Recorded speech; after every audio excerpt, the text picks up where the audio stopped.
8절에서 17절 말씀입니다.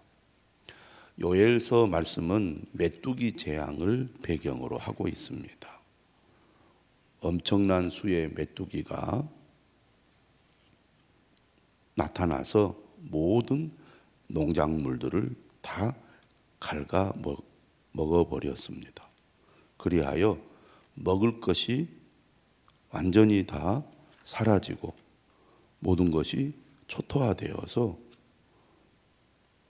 하나님께 예배를 드릴 수 없을 정도의 비참한 상황이 벌어지고 말았습니다. 오늘 2장 말씀은 메뚜기 재앙으로 모든 것을 잃어버린 하나님의 백성들이 여호와의 날에는 메뚜기 재앙과 비교할 수 없는 하나님의 심판이 있을 것이라고 예언하고 있습니다. 1절을 이렇게 시작하죠. 시온에서 나팔을 불며 거룩한 산에서 경고의 소리를 질러 이 땅 주민들로 다 떨게 할지니. 시온에서 나팔을 불라는 것입니다. 1절에서 나팔을 불라는 것은 경고의 나팔을 불라는 것이죠. 심판이 임할 거라는 나팔입니다. 그 소리를 들었을 때 이 땅 주민들이 다 떨게 될 거라는 것이죠.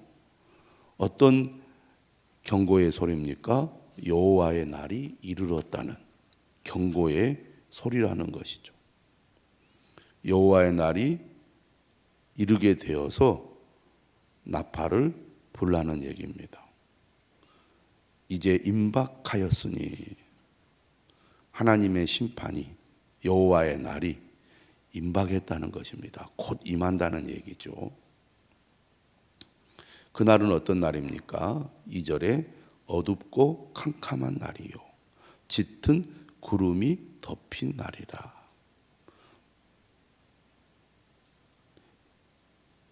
이스라엘 백성들이 출애굽할 때 애굽에 흑암이 임했습니다. 9번째 재앙이 흑암 재앙이죠. 흑암 재앙이 있은 후에 모든 장자들이 다 죽임을 당하고 이스라엘 백성들은 애굽에서 나오게 되지요. 이처럼 애굽의 심판이 임할 때 어둡고 캄캄했던 것처럼 여호와의 날이 이르게 되면 어둡고 캄캄한 날이 될 거라는 것입니다. 새벽빛이 산 꼭대기에 덮인 것과 같으니. 새벽이 오기 전에 가장 어둡다고 하잖아요. 그런데 그 어둠을 뚫고 새벽빛이 임하는 것처럼 여호와의 날, 하나님의 심판의 날도 이와 같이 임할 거라는 말씀입니다. 어떻게 임한다고 얘기합니까? 이는 많고 강한 백성이 이르렀음이라.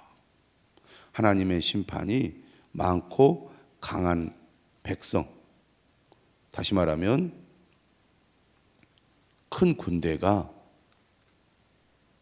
이르러서 하나님의 심판의 도구로 사용될 거라는 것입니다.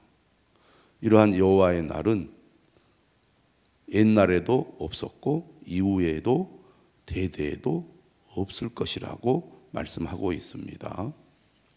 3절 이하의 말씀을 보면 1장에 나오는 메뚜기 재앙과 비슷한 현상이 일어날 것이라고. 수많은 메뚜기가 지나가면 모든 농작물, 모든 과일 나무의 과일들이 완전히 다 초토화되는 것처럼 여호와의 날, 심판의 날에 많고 강한 백성이 이르게 되면 메뚜기가 모든 것을 다 쓸어버리듯이 이 땅의 주민들을 쓸어버릴 것이라고 말씀을 하고 있습니다. 요엘의 말씀을 듣는 사람들은 메뚜기 재앙에 큰 충격을 받았기 때문에 메뚜기 재앙과는 비교할 수 없는 하나님의 심판이 임하는 것이 얼마나 두려운 것인지를 느낄 수 있었을 것입니다. 3절에 말씀하죠. 불이 그들의 앞을 사르며 불꽃이 그들의 뒤를 태우니 그들의 예전의 땅은 에덴 동산 같았으나 그들의 나중의 땅은 황폐한 들 같으니 그것을 피한 자가 없도다. 1장에서 불은 메뚜기 떼를 의미한다고 말씀을 드렸습니다. 메뚜기 떼가 지나가는 것이 마치 불이 난 것과 같은 현상을 보여준다는 것이죠. 불이 지나가면 모든 것을 다 태우듯이 메뚜기 떼가 지나가니까 마치 불이 나서 모든 것을 살라버리듯이, 모든 것을 태워버리듯이 농작물들을 완전히 초토화시켜 버렸다는 얘기죠. 마찬가지로 메뚜기 재앙이 모든 것을 싹 쓸어가듯이 여호와의 날 하나님의 심판이 임하면 이 모든 것들을 완전히 다 사르고 태워버린다는 것입니다. 에덴 동산 같은 땅이 황폐한 들과 같이 변하게 된다는 것이죠. 4절입니다. 그의 모양은 말 같고 그 달리는 것은 기병 같으며. 메뚜기의 모양이 마치 말과 같은 모양입니다. 메뚜기가 지나가는 모습이 말을 타고 지나가는 군대와 같은 모습으로 보이는 것이죠. 마찬가지로 엄청난 수의 군대가 말을 타고 침략을 하면 마치 수많은 메뚜기 떼가 지나가는 것처럼 보인다는 얘기입니다. 그들이 산꼭대기에서 뛰는 소리는 병거 소리와도 같고 불꽃이 건물을 사르는 소리와도 같으며 강한 군사가 줄을 버리고 싸우는 것 같으니 그 앞에서 백성들이 질리고 무리의 낯빛이 하얘졌도다.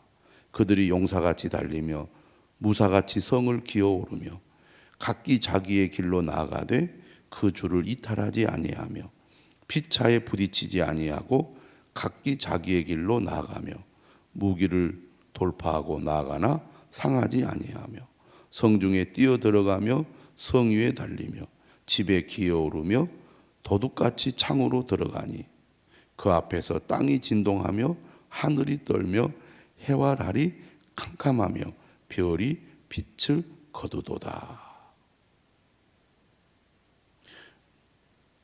이러한 묘사가 마치 수많은 메뚜기 떼가 지나가는 것 같은 묘사를 하고 있습니다.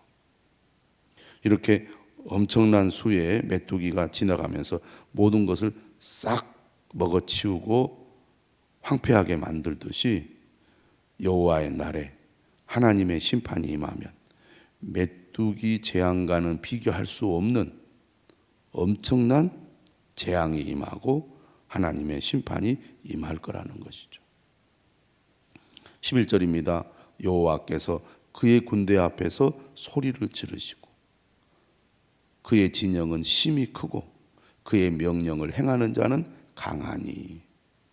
이 여호와의 날 하나님의 심판을 누가 앞에서 진두지휘하면서 명령을 내립니까? 하나님이시라는 겁니다. 메뚜기 재앙 역시 하나님이 내리신 재앙인데 여호와의 날에 임하는 하나님의 심판 역시 하나님이 행하시는 심판이라는 겁니다. 그렇기 때문에 여호와의 날이라고 말하는 거죠. 여호와의 날이 크고 심히 두렵도다. 당할 자가 누구이랴. 여호와의 날에 여호와와 대적하여 당할 수 있는 사람이 없다는 것입니다. 1장에서 하나님 여호와를 가리켜서 전능자라고 말씀하지 않았습니까?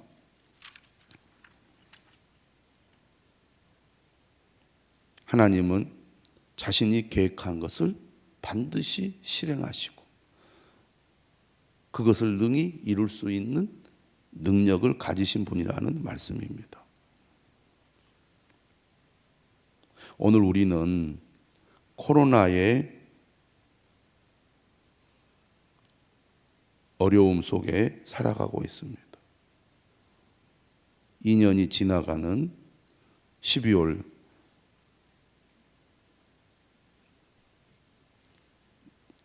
중순입니다. 이제 금년도 며칠 남지 않았죠. 우리는 작년을 보내면서 2021년 중에는 코로나가 잠잠해지고 모든 상황이 나아질 거라는 기대를 했습니다. 백신만 나오면, 백신만 맞으면 모든 것이 이제 수그러들 것이다. 하지만 2021년 12월 중순에 오늘 우리나라의 현실은 가장 상황이 좋지 않은 코로나 상황입니다. 다시 거리 두기를 하고 다시 생활이 이제 더 억제가 되는 그런 현실 속에 있습니다. 내년에는 더 나아질까? 오미크론이 나와가지고 또 앞을 내다보기가 어렵습니다. 5년은 이 코로나의 환경 속에 살아야 할지 모른다. 그런 얘기가 나오고 있습니다. 답답하고 앞이 캄캄하죠. 이런 상황 속에 많은 자영업자들이 폐업을 하고 또 어려움을 겪으면서 삶이 힘든 그런 분들도 속출하고 있는 상황입니다. 이 코로나 바이러스는 어느 한 지역에서만 발생하는 것도 아니고 나라 전체에서만 발생하는 것도 아니고 전 세계적인 현상입니다. 눈에 보이지 않는 이 바이러스가 전 세계 사람들을 어떻게 합니까? 힘들게 하고 있습니다. 수많은 사람들의 생명을 앗아가고 있습니다. 지금도 갑자기 목숨을 잃는 사람들이 얼마나 많이 있습니까? 코로나 바이러스 때문에 전 세계가 지금 혼란한 가운데 있는데 하나님의 심판이 전면적으로 임하게 되면 이러한 바이러스의 혼란과 재앙과는 비교할 수 없는 심판이 임하게 될 거라는 것을 우리는 코로나 바이러스를 겪으면서 생각하게 됩니다. 이스라엘 백성들이 메뚜기 재앙의 공포와 두려움을 느꼈듯이 그리고 그 메뚜기 재앙은 여호와의 날 하나님의 심판과 비교해 볼 때 비교할 수 없는 심판이 여호와의 날이라는 말씀을 드렸을 때 얼마나 두렵겠습니까? 오늘 우리도 마찬가지죠. 바이러스로 인하여 전 세계가 혼란스럽고 힘든 삶을 살아가는데 그래도 우리는 어느 정도 적응을 하면서 또 숨을 쉽니다. 그런데 하나님의 심판, 여호와의 날이 임하면 피할 수도 없고 또 견딜 수도 없는 어마어마한 고통이 임하게 되고 재앙이 임하게 되고 심판이 임하게 될 거라는 것이죠. 코로나 바이러스를 우리가 경험하면서 여호와의 날을 생각해 봐야 한다는 것입니다. 여호와의 날이 크고 심히 두렵도다 당할 자가 누구이랴. 하나님의 심판을 피할 자가 없다는 얘기죠. 그러나 사람들 어떻습니까? 이런 어려움을 겪으면서도 자신을 돌아보고 내가 하나님의 심판을 피할 수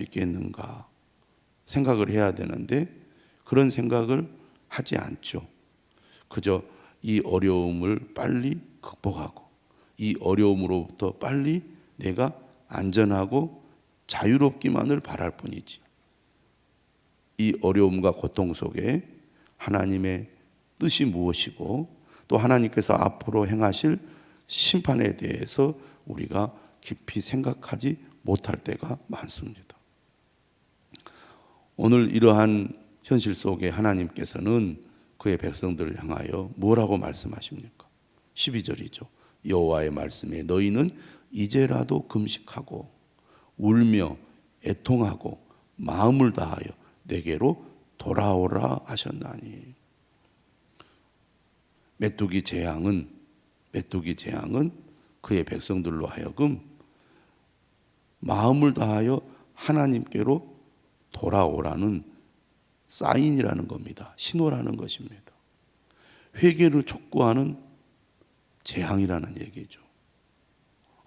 우리가 메뚜기 재앙으로 말미암아 모든 즐거움을 잃어버리고 우리가 누리고 살았던 모든 것들을 이렇게 한꺼번에 잃어버릴 수 있구나.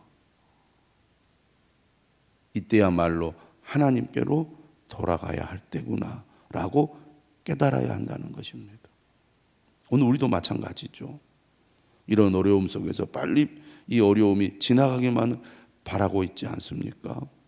하지만 오늘 말씀은 우리로 하여금 이제라도 금식하고 울며 애통하고 마음을 다하여 하나님께로 돌아오라는 음성으로 들어야 한다는 겁니다. 그런데 그 회개가 어떤 회개해야 되느냐? 형식적인 회개에 그치면 안 된다는 거예요. 매일 성경은 뭐라고 표현을 했냐면 제의적인 회개가 아니라 마음을 찢는 진정한 회개해야 한다고 설명을 하고 있습니다. 너희는 옷을 찢지 말고 마음을 찢고 너희 하나님 여호와께로 돌아올지어다. 하나님은 우리의 마음의 중심을 보시죠. 진실한 마음으로 우리의 죄악을 회개하고 주께로 돌아오기를 원하십니다. 하나님께서 심판을 예언하실 때는 그의 백성들을 완전히 멸하시려고 이 예언의 말씀을 하는 것이 아닙니다. 하나님께서는 이 예언의 말씀을 듣고 또 하나님의 심판의 전조현상인 메뚜기 재앙을 그들이 통해서 진정으로 마음을 찢고 하나님 여호와께로 돌아오기를 원하신다는 거죠. 하나님은 어떤 분이십니까? 그는 은혜로우시며 자비로우시며 노하기를 더디하시며 인애가 크시사 뜻을 돌이켜 재앙을 내리지 아니하시나니. 그의 백성들이 마음을 찢고 진정으로 회개하면 하나님은 돌이키셔서 재앙을 내리지 않으신다는 것입니다. 14절에 또 말씀하죠. 주께서 혹시 마음과 뜻을 돌이키시고 그 뒤에 복을 내리사 너희 하나님 여호와께 소제와 전제를 드리게 하지 아니하실는지 누가 알겠느냐. 하나님께 제사를 드리지 못하는 것이 기쁨과 즐거움을 잃어버리는 이유인데, 하나님의 성전에서 소제와 전제를 드린다는 것은 다시 그의 백성들이 기쁨과 즐거움을 회복한다는 것을 의미합니다. 여러분, 우리가 하나님을 떠나고 하나님을 찬양하고 예배하는 삶을 멀리하면 기쁨과 즐거움은 사라지고 말 것입니다. 진정한 기쁨과 즐거움은 하나님과의 바른 관계 속에서 주어지는 것이죠. 그러므로 하나님 여호와께로 돌아와야 한다는 것입니다. 15절에 또 나팔을 불라고 말합니다. 1절의 나팔은 경고의 나팔이지만 15절의 나팔은 하나님께 회개하고 금식하라고 기도를 촉구하는 나팔 소리입니다. 나팔 소리가 서로 다른 소리인 거죠. 15절에 말합니다. 거룩한 금식일을 정하고 성회를 소집하라. 백성을 모아 그 모임을 거룩하게 하고 장로들을 모으며 어린아이와 젖먹는 자를 모으며 신랑을 그 방에서 나오게 하며 신부도 그 신방에서 나오게 하고. 매우 엄중한 상황이기 때문에 장로들로부터 어린아이뿐만 아니라 보통 모임에서 제외되는 신랑 신부도 예외 없이 나와서 금식하고 회개하라는 얘기입니다. 여호와를 섬기는 제사장들은 낭실과 제단 사이에서 울며 이르기를 여호와여 주의 백성을 불쌍히 여기소서. 주의 기업을 욕되게 하여 나라들로 그들을 관할하지 못하게 하옵소서. 어찌하여 이방인으로 그들의 하나님이 어디 있느냐 말하게 하겠나이까 할지어다. 제사장의 역할이 중요하죠. 백성들을 하나님 앞으로 인도하여 그들이 정말 금식하면서 마음을 찢고 하나님께로 돌아올 수 있도록 그 역할을 제대로 하라고 말하고 있습니다. 우리는 지금 우리가 겪는 이 어려움 속에서 나중에 임할 여호와의 날을 생각해 볼 수 있어야 되겠습니다. 하나님의 심판이 임하면 그 누구도 피할 수가 없습니다. 크고 심히 두려운 날이 될 것입니다. 그러므로 마음을 찢고 하나님께로 돌아오는 것, 진정으로 회개하고 하나님 앞에 나아가는 것, 이것이 우리가 살 길이고 하나님의 은혜를 받을 길임을 분명히 깨닫는 저와 여러분들이 되시기를 주님의 이름으로 축원합니다.